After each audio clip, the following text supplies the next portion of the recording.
اللہ کا واسطہ ہے اپنے بچوں کو صرف پڑھانا بند کرو، انہیں کاروبار کرنا سکھاؤ۔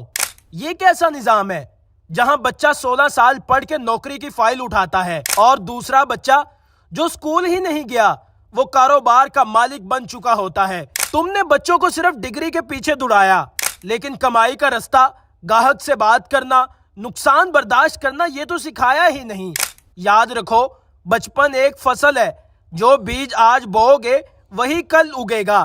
اگر آج تم نے بچوں کو لیمو پانی کا سٹال لگوا دیا تو کل وہ اپنی کمپنی کا CEO بنے گا، لیکن اگر تم نے اسے صرف نوکری کا خواب دکھایا تو کل وہ ہر چھوٹے مالک کو جی سر کہتا پھرے گا۔ تم نے کبھی سکھایا کہ 100 روپے سے کیا خرید کر 150 روپے میں بیچا جا سکتا ہے؟ کبھی سکھایا کہ گاہک سے کیسے بات کرتے ہیں؟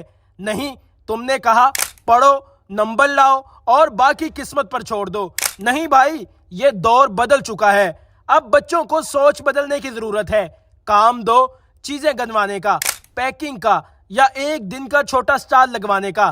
کہانیاں سناؤ حضرت ختیجہ رضی اللہ تعالی عنہا کی، عبدالرزاق داؤد اور شکیل میر جیسے تاجروں کی۔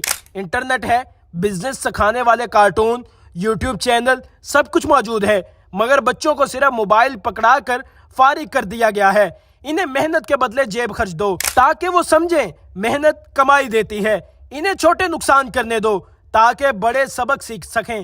اپنے بچوں کو قرآن پاک کی تعلیم دو، اسکول بھی بھیجو، لیکن حلال کمائی کا فن بھی سکھاؤ۔ جب تک تم بچوں کو کاروبار نہیں سکھاؤ گے، وہ یا تو نوکری کریں گے یا پھر ساری زندگی نوکری ڈھونڈتے رہیں گے۔